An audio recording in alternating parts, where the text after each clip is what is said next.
জয় মা কামাখ্যা, জয় মা বগলামুখী। তন্ত্ৰ বাৰে বাৰে মই পডকাষ্টতো কৈছোঁ, বাৰে বাৰে মই নেশ্যনেল টিভিৰ ইণ্টাৰভিউটো কৈছোঁ, এটা বহুত ডাঙৰ ছাবজেক্ট হয়। তন্ত্ৰ 2-3খন কিতাপ পঢ়ি পেলাই যদি আমি বুজিবৰ কাৰণে যাওঁ যে তন্ত্ৰ কি বস্তু হয়, আমি কেতিয়াও বুজি নাপাওঁ। তন্ত্ৰক বুজিবৰ কাৰণে আমাৰ জ্ঞান লাগিব, অধ্যয়ন লাগিব আৰু ডেইলি স্পিৰিচুৱেল প্ৰেক্টিচ লাগিব। এটা সাধাৰণ মই কথা কওঁ, যেতিয়া আমি তন্ত্ৰ প্ৰেক্টিচ কৰোঁ, আমি প্ৰথমতে এইটো বৈদিক মাৰ্গটো হওক বা কৌল মাৰ্গটো হওক, আমি 3বাৰ আচমন কৰোঁ। আচমন মানে এনেকৈ অৰ্ঘাটো লৈ আমি 3বাৰ পানী খাওঁ। হাতটো ধুই লওঁ। তাৰপিছত এইটো আমি কিয় কৰোঁ? এইটো কৰাৰ উদ্দেশ্যটো কি?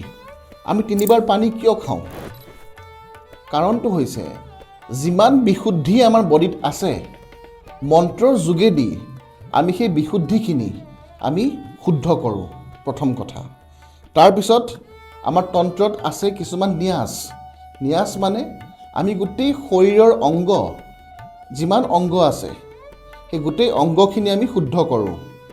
প্ৰাণায়াম আছে, অনুলোম বিলোম, যোনটো আপুনি বুজি পায়। পতঞ্জলি যোগসূত্ৰত কোৱা হৈছে অনুলোম বিলোম সবতকৈ উত্তম সৰ্বোত্তম প্ৰাণায়াম। প্ৰাণায়াম কৰোঁ আমাৰ হাৰ্ট, আমাৰ মাইণ্ড এটা জেগাত ষ্টেডি কৰি পেলাই ফিক্স কৰিবৰ কাৰণে। যদি আজি মই মা ভগৱতী বগলামুখীক পূজা কৰি আছোঁ, যাতে মোৰ মাইণ্ডটো ভগৱতী বগলামুখীৰ ওচৰত আহি পেলাই ফাষ্ট ষ্টেডি হৈ ৰখি থাকে। আৰু আমাৰ শৰীৰত আমি গা ধোৱাৰ পিছত গোটেই বীজাণু কীটাণু নাশ নহয়। আৰু আমাৰ শৰীৰৰ ভিতৰত বহুত বস্তু, লেতেৰা বস্তু থাকে। সেইকাৰণে আমি দেৱীক পূজা কৰাৰ আগতে আমি সদায় ন্যাস কৰোঁ, আমি সদায় আচমন কৰোঁ। যেনেকৈ মই 3বাৰ পানী খাই আপোনালোকক দেখাইছোঁ। সেইবিলাক হৈছে তন্ত্ৰৰ কিছুমান স্পেচিফিক নিয়ম বা স্পেচিফিক কালচাৰ, যোনটো বেলেগ ধৰ্মত নাই, বেলেগ পদ্ধতিত নাই।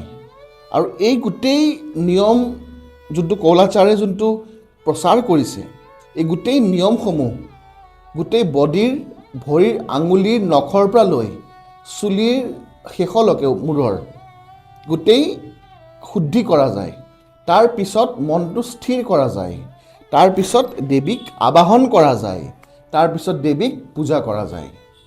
ভাবক কিমান চাইণ্টিফিক হয়। আমি যদি মনটো স্থিৰ নকৰোঁ, আমি আমাৰ ভগৱান যাক আমি পূজা কৰোঁ, আমি তেওঁক পাম কেনেকৈ? আমি আমাৰ মনটো সদায় স্থিৰ কৰিব লাগিব। স্থিৰ কৰি সদায় ভগৱানক আমি সদায় ভক্তি কৰিব লাগিব। ভগৱানক সদায় আমি ভাল পাব লাগিব। তেতিয়াহে আমি ভগৱান উপলব্ধি কৰিম। নহ'লে এনেই উপলব্ধি কৰাটো অসম্ভৱ কথা। আগৰ দিনৰ ঋষি মুনিহঁতে, যেনেকৈ মাৰ্কেণ্ডে ঋষি হওক, গোৰখনাথ হওক, মৎস্যেন্দ্ৰনাথ হওক, তেওঁলোকে এই গোটেই বস্তুবিলাক আমাক কৌল মাৰ্গত শিকাই গৈছে। সেনেকৈ যেতিয়া মই দীক্ষা প্ৰদান কৰোঁ বা যেতিয়া মই শিকাওঁ শিষ্যগণক, তেওঁলোকেও সেনেকৈ আহি পেলাই গোটেই প্ৰচেছটো বুজি পেলাই তেওঁলোকে গোটেই কামখিনি, গোটেই পদ্ধতিখিনি তেওঁলোকে কৰে। আৰু যাৰ কাৰণে ভগৱতী সিদ্ধিৰ 30% আমাৰ গোটেই ক্ৰিয়াখিনি এই প্ৰথম কামতে আমাৰ হৈ যায়। আৰু আমি যিমানখিনি প্ৰেক্টিছ কৰিম, কাৰণ এটা কথা কোৱা আছে, practice makes a man perfect. যদি আমি প্ৰেক্টিছ কৰি থাকোঁ সদায়, আমাৰ পাৰফেকশ্যনটো অট'মেটিকেলি আমাৰ আহিব।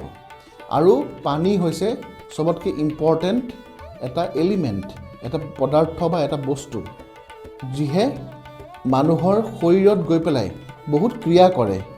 যদি আপুনি পানীত মন্ত্ৰ কৰিছে, যদি আপুনি পানীত ধ্যান কৰিছে, সেই পানীয়ে আপোনাৰ গোটেই বডিটো হিল কৰিবৰ কাৰণে পাৰে। সেইকাৰণে আৰু আপোনালোকে জানেই, মানুহৰ বডিটো হ'ল 70% to 80% পানী।